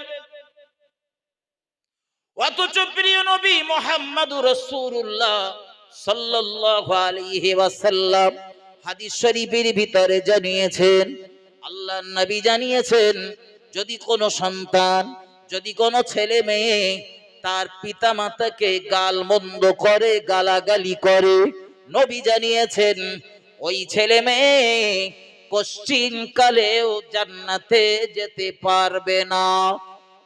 তোমার নামাজের আর দাম আছে? কথা বলেন, আমার কথা বুঝতে পারতেছেন? নবী বলেছেন গালাগালি দেওয়ার কারণে তোমার জন্য যদি জান্নাত হারাম হয়ে যায়, শুধু জান্নাত হারাম না, জান্নাত থেকে কয়েক হাজার মাইল দূরে জান্নাতের সুঘ্রাণ সুগন্ধি পাওয়া যায়। আল্লাহর নবী বললেন এটাও তোমার নসিবে জুটবে না। আমি নামাজ পড়তেছি অথচ গালাগালি ওইভাবে বলেন বলেন চলতেছে, তা আমার নামাজ পড়া কি হচ্ছে? শুধু উঠবাস করা হচ্ছে। আল্লাহর নবীর সাহাবারা সঙ্গে সঙ্গে জিজ্ঞাসা করলেন, ইয়া রাসূলুল্লাহ, দুনিয়ার জমিনে কি এমন সন্তান, এমন ছেলে মেয়ের জন্ম হবে যারা তাদের পিতা মাতাকে গালিগালাজ করবে? জন্ম হয়েছে আমার দেশে বাপ মার গালাগালি দেওয়া হয়েছে, কিন্তু ওয়াজ বোঝেন, আওয়াজ শুনে বাড়ি যাবেন না, হাদিসের মর্ম বোঝেন আগে। নবী যেই বলেছেন এই কথা, সাহাবারা পাল্টা প্রশ্ন করলেন, হুজুর এমন ছেলে মেয়ে কি জন্ম হবে যারা তাদের পিতা মাতাকে গালিগালাজ করবে? তার মানে নবী সাহাবারা কি তাদের পিতা মাতাকে গালিগালাজ করত? বলেন বলেন। ওই যুগটারে আমরা বলি জাহিলিয়াতের অন্ধকার যুগ, ওই যুগটারে অন্ধকার যুগ বলি। ওরা জীবন্ত কন্যাগুলোরে কবর দিত, জীবন্ত মেয়ে কবর দিত। ওরা যুদ্ধ বিগ্রহে ফাঁস ছিল, ওরা পরের মাল আত্মসাৎ করায় প্রথম কাতারে। হ্যাঁ হ্যাঁ, নবী সাহাবারা না, তার আগের পিরিয়ডের কথা বলতেছি, জাহিলিয়াতের যুগে। হযরত সেই পিরিয়ডের মানুষগুলোই তো কলেমা পড়ে পরবর্তীতে ঈমানওয়ালা হয়ে তারাই তো রাসূলের মর্যাদাপূর্ণ মর্যাদা সম্পন্ন সাহাবা হয়েছে। ঠিক না ভুল কথা বলে? তারাই তো নাকি, না সব এরা সব আলাদা? তারাই প্রশ্ন করছে, হুজুর এমন ছেলে মেয়ের জন্ম হবে যারা বাপ মার গালিগালাজ করবে? তার মানে ওরা মদ খেয়েছে, ওরা সুদ খেতে পারে, ওরা ঘুষ খেতে পারে, ওরা জেনা ব্যভিচার করতে পারে, ওরা জীবন্ত কন্যাগুলোরে কবর দিতে পারে, পরের মাল আত্মসাৎ করতে পারে, যুদ্ধ যুদ্ধ লড়াই এভাবে চালিয়ে যেতে পারে বছরের পর বছর, কিন্তু জীবনে কোনোদিন ওরা তাদের পিতামাতাকে গালিগালাজ করে। এটাই বোঝায়। এই জন্যই প্রশ্ন করেছেন, হুজুর এরম ছেলে মেয়ের জন্ম হবে, তার মানে এখনো জন্ম হয়নি হয়নি। আল্লাহর নবী জবাব দিলেন, ও সাহাবারা, তুমি হয়তো তোমার পিতামাতাকে গালিগালাজ করলে না, তুমি তোমার জনম দুঃখী পিতা গর্ভধারিণী আম্মা জানকে গালাগালি করলে না, গালমন্দ করলে না, কিন্তু অপরের পিতামাতাকে গালিগালাজ করলে। আর ওই ব্যক্তিটা ঘুরিয়ে তোমার পিতামাতাকে গালিগালাজ করলো। হয় না হয় না? আমরা করি না করি না? কত মানুষ রয়েছে ভালো কথা বলতে গেলে একটু গাল দিলে, আছে না? এই অমুকির জামাই, আছে না নেই? আছে না? হ্যাঁ, আপনি আপনি মাথা নাড়লেও রয়েছে, না নাড়লেও, আমি দেখেছি তো। আল্লাহর হাবিব জানান, রাসূল জানান, ও সাহাবা, তুমি কাউকে গালিগালাজ করলে, কারোর পিতামাতাকে গালিগালাজ করলে, ওই ব্যক্তি ঘুরিয়ে তোমার পিতামাতাকে গালিগালাজ করলো। আমি আব্দুল্লাহর বেটা মুহাম্মদ সাল্লাল্লাহু আলাইহি ওয়াসাল্লাম বলছি, উভয়ের জন্য জান্নাত হারাম হয়ে গেল। ওরা জান্নাতে যেতে পারবে না, পারবে না, পারবে না। জান্নাত থেকে কয়েক হাজার মাইল দূরে জান্নাতের সুগন্ধি রয়েছে, এটা ওদের নসিবে জুটবে না। গালাগালি দেওয়া তাহলে খুব ভালো কথা বলে। কেউ আপনার গালি দিয়েছে, খবরদার যেন তার উল্টো গালি দেবেন না। দেখো গাল, ও গাল দিয়েছে, আপনার যত খুশি আমারে গাল দেন, দেখেন আমি কোনো কথা বলবো না, তার কারণ আমি জানি গাল যখন আপনি আমারে দেবেন, আমার পক্ষ থেকে ফারিস্তারা জবাব দেবে। আপনার কে দেবে? আমার জবাব ভালো না ফারিস্তাদের জবাব ভালো? বন্ধু আপনি আমায় গালি দেবেন, দুনিয়ার কোন মানুষ যদি কখন আপনাকে গালিগালাজ করে, ছোট বড় কথা বলে, ওরা হয়তো কেউ হয়তো ভাববে লোকটা কিচ্ছু বলে না, মানে মনে হয় লোকটা এই কাজের দোষী, ভাবে ভাবুক, তাতেও কোনো সমস্যা নেই। চুপ হয়ে যান, নীরব হয়ে যান, ধৈর্য ধরেন, পারলে আসমানের দিকে তাকিয়ে একবার শুধু আমার রবকে ডেকে বলেন, হাসবুনাল্লাহু ওয়া নি'মাল ওয়াকিল। ওগো আল্লাহ, আপনি আমার জন্য যথেষ্ট। এরকম বলতে পারবেন না? ও দেখ গাল দেখ, ও আপনার মান নিয়ে আর বাপের নিয়ে একদম সেই মেটার বেশ সেখানা থেকে আর সোনাগাছি পর্যন্ত চলে যান। ব্যাস, আপনি শুধু আকাশের দিকে তাকিয়ে একবার বলেন, একবার মন চায়, পাঁচবার মন চায়, শুধু রবকে ডাকেন, হাসবুনাল্লাহু ওয়া নি'মাল ওয়াকিল, নি'মাল মাওলা ওয়া নি'মান নাসির। ও বন্ধু, তুমি গালি দিয়ে যা লাভ পেতে তার 4 গুণ বেশি লাভ পাবে, নিজের চোখেই দেখতে পাবে ফলাফল ইনশাআল্লাহ। আমার বন্ধু, এজন্য কাউকে কখনো গালিগালাজ করবে না। দুদিনের এই দুনিয়া, চোখ বুজালি বন্ধু সব শেষ। চোখ বুজালি সব শেষ। কাউকে গালি দিয়েছেন, মরার আগে হয়তো তার কাছে আর ক্ষমা চাওয়ার সুযোগ পাবেন না। এজন্য কাউকে গালি দেবেন না। কারো মনে যদি কখনো ব্যথা দিয়ে ফেলে, মেহেরবানি করে সঙ্গে সঙ্গে তার কাছ থেকে ক্ষমা চেয়ে নেবেন। কারণ আজরাইল আপনার শিয়রে এসে গেলে ক্ষমা চাওয়ার আর সুযোগ পাওয়া যাবে না। আমার ভাই ও বাবাজিরা আমার, আরেকটুকা নিয়ে গিয়ে চলুন আল্লাহ পাকের নবী জনাবে মুহাম্মদুর রাসূলুল্লাহ সাল্লাল্লাহু আলাইহি ওয়াসাল্লাম তার জীবনে কখনোই কাউকে বদদুয়া করিনি। আর আমার দেশে প্রচুর মানুষ রয়েছে, তারা বদদুয়া করায় ফাঁস। আছে না নেই? কত বৃদ্ধ পিতা মাতাকে দেখেছি, তাদের সন্তানদের জন্যও বদদুয়া করে। আছে না নেই? ও আমার মুরব্বি আব্বাজান, আপনার পায়ে দুটো হাত দিয়ে বলতেছি, আপনার বেটা বোঝে না বলে আপনারে গালি দিয়েছে, চড়া কথা বলেছে, বিয়াদবি করেছে, খবরদার বেটারে বদদুয়া দেবেন না। পারলে ওই মন ভরা কষ্ট নিয়ে আল্লাহরে ডেকে একবার বলে দেন, আল্লাহ আমার বেটাটারে মানুষের মতো মানুষ বানান, আল্লাহ আমার বেটাটারে হেদায়েত দান করেন। ভালো দোয়া করেন। বেটা ভালো না বলে গালি দিয়েছে, ওর জন্য বদদুয়া করলে আপনার কোনো লাভ হবে না। কিন্তু যদি ওর জন্য নেক দোয়া করেন, ও বেটার নেক দোয়া, আপনার নেক দোয়া যদি বেটার নসিবে লেগে যায়, তো দেখবেন পরের দিন থেকে ও বেটার আপনার সঙ্গে খারাপ আচরণ করবে না। ঠিক না বল? আমাদের হিন্দুস্তানের যিনি নাইবে নবী সুলতানুল হিন্দ খাজা মঈনুদ্দিন চিশতি রহমাতুল্লাহ আলাইহি, নাম শুনেছেন? হ্যাঁ, অনেকে গিয়েছেন তার মাজার জিয়ারত করার জন্য। আবার পীর ওলিদের নাম শুনলি কেউ কেউ বলে তোমরা পীর পুজো করো। আচ্ছা, আমরা কি পীরের পুজো করি? কথা বলতে হবে। পীরের দরবারে কি জন্য যাই? একটু জিয়ারত করার জন্য যাই। তাদের কবরের ধারে দাঁড়াই। মানুষ যদি কোনো মৃত ব্যক্তির কবরের ধারে দাঁড়ায়, কবরের চিন্তা একটু আসে না? আসে না? আসে না? সারা দুনিয়ার কাজ করলি তখন মনে থাকে না, কিন্তু একজন মানুষের মাটি দিতে গেলি তখন একবার মনে হলেও হয় আমার একদিন এখানে। তো কবরের ধারে ঘন ঘন গেলি ক্ষতি নেই, লাভ বেশি। যত যাবেন তত মনে হবে আমারও আসতে হবে, আমারও। বলেন বলেন, মনের ভিতরে আল্লাহর ভয় তৈরি হবে, আযাবের জন্য ভয় তৈরি হবে।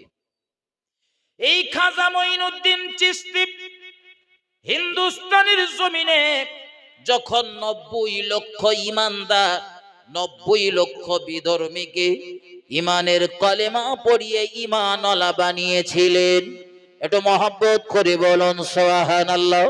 খাজা মঈনুদ্দিন চিশতির আম্মা জান সেদিন ডাক দিয়ে বলছিলেন, বাবা মঈনুদ্দিন, ও বাবা মঈনুদ্দিন, এত মানুষ তোমার হাতে হাত দিয়ে ইমানের কলেমা পড়ে ইমানওয়ালা বেনেছে বলে খবরদার যেন অহংকার করো না, গর্ব করো না। এ কৃতিত্ব তোমার না, কোন কৃতিত্ব যেন দেখিও না। এ কৃতিত্ব তোমার না। হযরত মঈনুদ্দিন চিশতি মাকে ডাক দিয়ে বললেন, জননী মা, কৃতিত্ব যদি আমার না হয় তো কৃতিত্বটা কার একটু বলবেন? কৃতিত্ব কার? যুদ্ধ বিগ্রহ ঝগড়া ঝামেলা কলেমার দাওয়াত দেওয়া, যা করা সব তো করেছেন খাজা মঈনুদ্দিন চিশতি। তাহলে কৃতিত্বটা কার? ওনার মা। হযরত মঈনুদ্দিন চিশতির মা ডাক দিয়ে বললেন, বাবা মঈনুদ্দিন, ও বাবা মঈনুদ্দিন, তুমি যে 90 লক্ষ মানুষকে কলেমা পড়িয়েছ, এ কৃতিত্ব তোমার না, এ কৃতিত্ব হলো মঈনুদ্দিন তোমার মায়ের। এজন্য সন্তানের জন্য কখনো বদদুয়া করবেন না। আমার নবী বলেছেন, বাপ মার দোয়া সন্তানের জন্য সরাসরি মহান আল্লাহর দরবারে কবুল হয়ে যায়। আরো জোরে বলুন সুবহানাল্লাহ।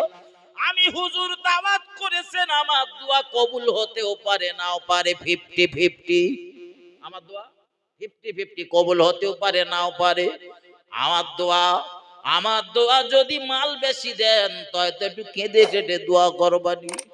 মাল যদি কম দেন হয়তো বল ফিল্ড পার হবার আগে বলবেন, আল্লাহর মাল কম দেশে দোয়া ফেরত। দোয়া কিন্তু মা বাপের দোয়া এত মর্যাদাপূর্ণ দোয়া। মা বাপ দোয়া করলে নবী জানিয়েছেন মাঝখানে কোনো মাধ্যমের প্রয়োজন হয় না, কোনো ফারিস্তার দরকার লাগে না, সরাসরি আমার আল্লাহ কবুল করে নেন। একটু মহব্বত করে বলুন সুবহানাল্লাহ। ও বন্ধু, হযরত মঈনুদ্দিন চিশতির মা ডাক দিয়ে বললেন, বাবা মঈনুদ্দিন, তুমি যখন আমার গর্ভে ছিলে, আমার আল্লাহ যখন আমার গর্ভে তোমায় পাঠিয়েছিল, দুনিয়া জমিনে আসার আগ পর্যন্ত বাবা মঈনুদ্দিন তোমার মায়ের কোন দিনের জন্য রাতের বেলা তাহাজ্জুদের নামাজ কাজা হয়নি।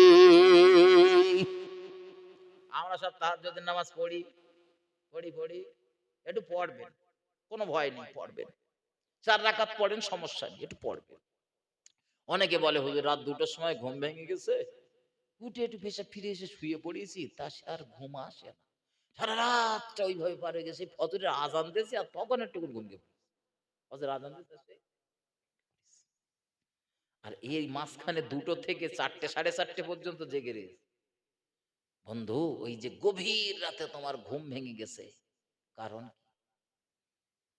তোমার আর ঘুম আসতেছে না, কারণটা কি? কারণ জানার দরকার আছে না নেই? হ্যাঁ, ওই গভীর রাতে তোমার ঘুম ভেঙে গেছে, তোমার রব তখন পৃথিবীর প্রথম আসমানে এসে অপেক্ষা করতেছে। বান্দা ডাকতেছেন, বান্দা আয় আয়, কি লাগবে বল দেবো। ব্যবসায় ভাটা, আমি তোর ব্যবসায় জোয়ার এনে দেবো। কি লাগবে তোর, দেব আমি। আমি তখন বলেন মরাম ঘুমাচ্ছি, সেই রকম ঘুমাচ্ছি। আল্লাহ সইতে না পেরে দেখি বান্দার একটু জাগিয়ে দে, দেখি বান্দা উঠুক, দেখে উঠিয়ে তারপরে আমার কাছে একটু চায় কিনা। কিন্তু আল্লাহ ঘুম ভাঙিয়ে দিয়েছে, আমি উঠে পেশা ফিরে এসে আবার বলেন আবার শুয়ে পড়েছি। আল্লাহ বলতে, বান্দা ঘুম ভাঙিয়ে তো দিছে, আমার কাছে কিছু চা, চেয়েলে দেবো, আমি না সে আবার। গভীর রাতে যদি কখনো ঘুম ভেঙে যায়, খবরদার যেন অবহেলা করবেন না। জানবেন আপনার রব আপনার ঘুমটা ভাঙিয়ে দিয়েছে কাছে ডাকার জন্য। আয় বান্দা, কি লাগবে তোর বল, আমি তোর রব তোকে দেব। পৃথিবীর প্রথম আসমানে অপেক্ষা করতেছি, তাড়াতাড়ি আয়। কোরআনের ভাষায় আমার আল্লাহ জানান, উদুনি আস্তাজিব লাকুম। বান্দারে, আমি আল্লাহ আমায় ডাকো, আমি আল্লাহ আমায় স্মরণ করো, আমি আল্লাহ তোমার ডাকের সাড়া দেব। হযরত মঈনুদ্দিন চিশতির আম্মা জান ডাক দিয়ে বললেন, বাবা মঈনুদ্দিন, কোনদিন রাতের বেলা তোর আম্মা জানের তাহাজ্জুদের নামাজ কাজা হয়নি? প্রত্যেকটা দিন তাহাজ্জুদের নামাজ সমাদা করে ওই বিছানায় বসে, নামাজের ওই মুসাল্লাতে বসে 2টো হাত তুলে রবের দরবারে কাঁদতাম, চোখের পানি ফেলে রোনা জারি করতাম। কারণ আমার নবী জানিয়েছেন, আল্লাহর কোন বান্দা আল্লাহর কোন বান্দি চোখের পানি সহ রবের দরবারে যদি কিছু চায়, ওই বান্দা বান্দি চোখের পানি নাকের অর্ধেক আসার আগে তার মোনাজাত, তার দোয়া আমার আল্লাহ দরবারে মঞ্জুর হয়ে যায়। আমি তোর আম্মা যা প্রতিদিন রাতের বেলা রবের দরবারে প্রার্থনা করতাম, আল্লাহ আমার এমন একটা নেক সন্তান আল্লাহ আপনি আমার দান করুন।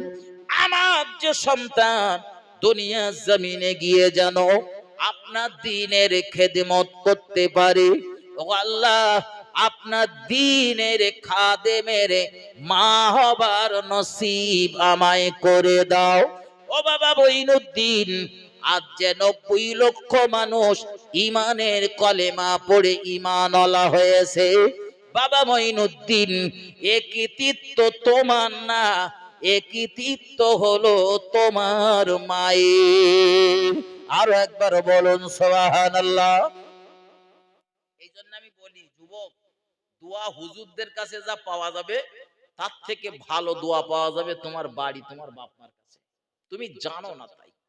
ওই একটা প্রবাদ বাক্য রয়েছে না, গইলির পাশের ঘাস, ওটা হ্যাঁ, ওটা যেন ভালো লাগে না। রোজ রোজ রোজ তো নজরের সামনে। ওই মা বাপের দোয়ার উপরে দোয়া পৃথিবীতে আর কারো। তোমার জন্য সব থেকে বড় পীর হলো তোমার বাপ মা।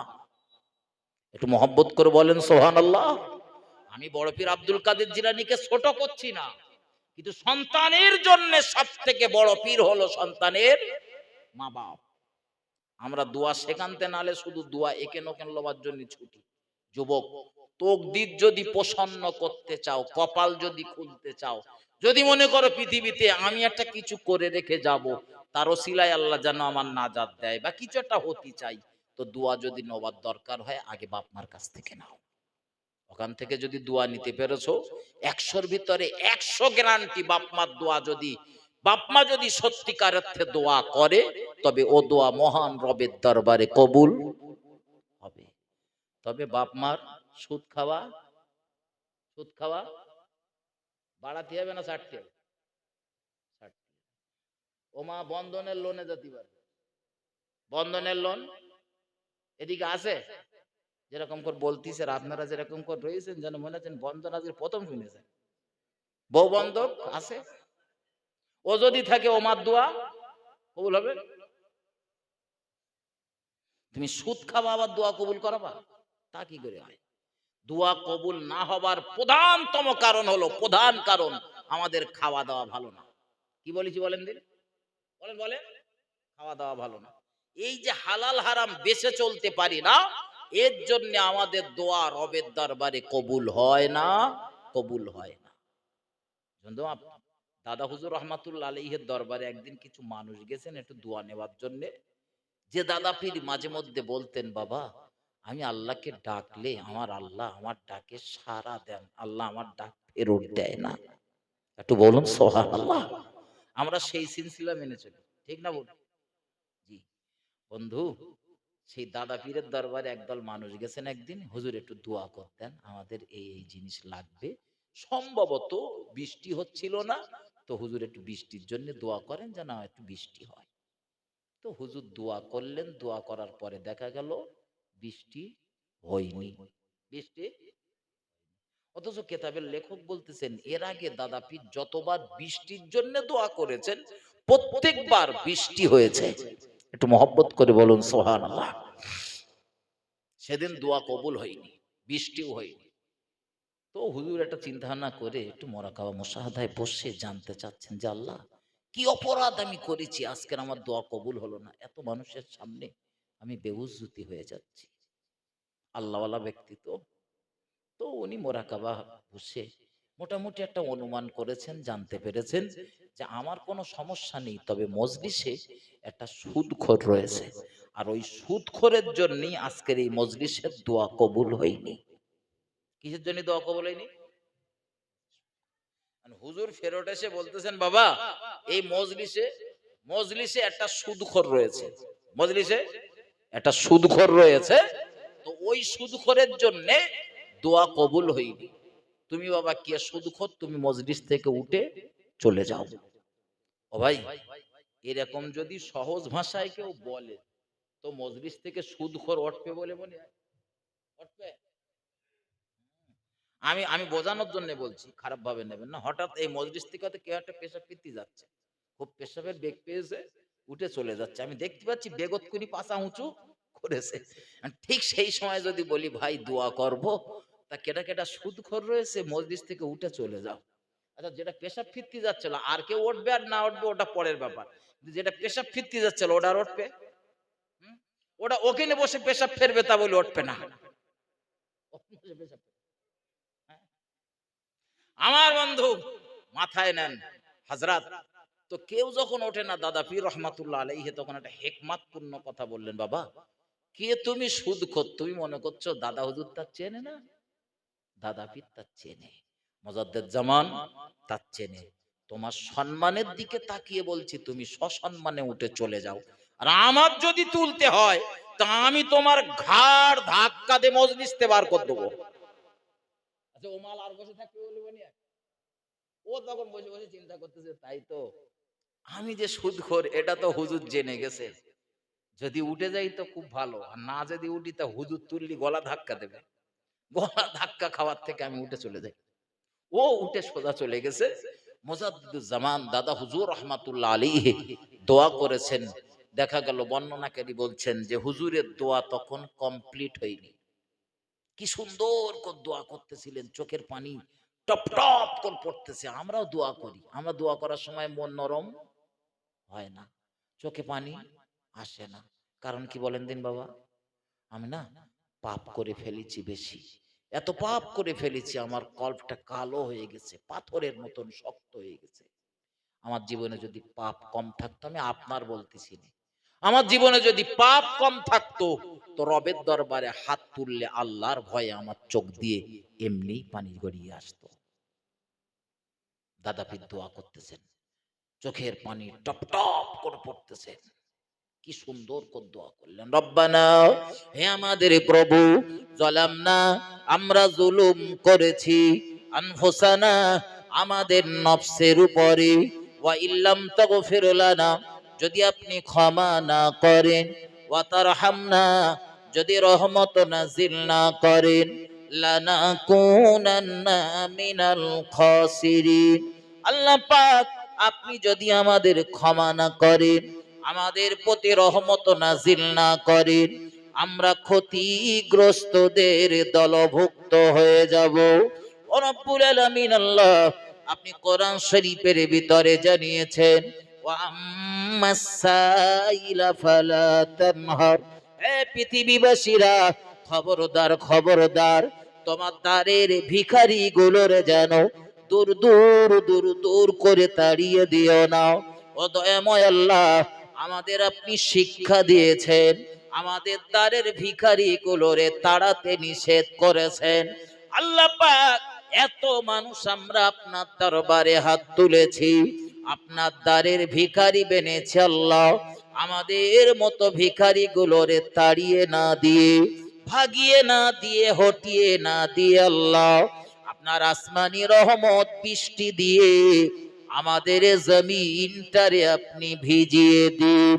ও বাবাজি ভাই জানেরা, কিতাবের বর্ণনাকারী বলেন, এবারে হুজুরের হাত নামানোর আগে আল্লাহ পাক আসমান থেকে রহমতি বৃষ্টি দিয়ে এ জমিনটারে ভিজিয়ে দিয়েছে। আমি সুদ খাবো, আমার দোয়া সবার আগে বলেন বলেন কবুল হবে? এজন্যে ভুল যা হয়েছে হয়েছে, অন্যায় যা করে ফেলেছি ফেলেছি, রবের দরবারে চলুন ফিরে যাই। আল্লাহর দরবারে ফিরে গেলে আমার আল্লাহ ক্ষমা করে দেবেন, ওয়াদা করেছেন কোরআন শরীফের ভিতরে। রবের দরবারে খালেস নিয়তে জি তওবাতুন নাসুহা করেন, খাঁটি তওবা করেন, চিটিংবাজি তওবা না, মন দিয়ে খাঁটি তওবা করি, আল্লাহ আমাদেরকে ক্ষমা করে দেবেন, ওয়াদা করেছেন। আলোচনা বাড়াবো না, আমি আলোচনা এখানে রাখতেছি। মহান আল্লাহ আমাদের সকলকে প্রিয় রসুলের আদর্শ অনুযায়ী চলবার মতো তৌফিক দেন।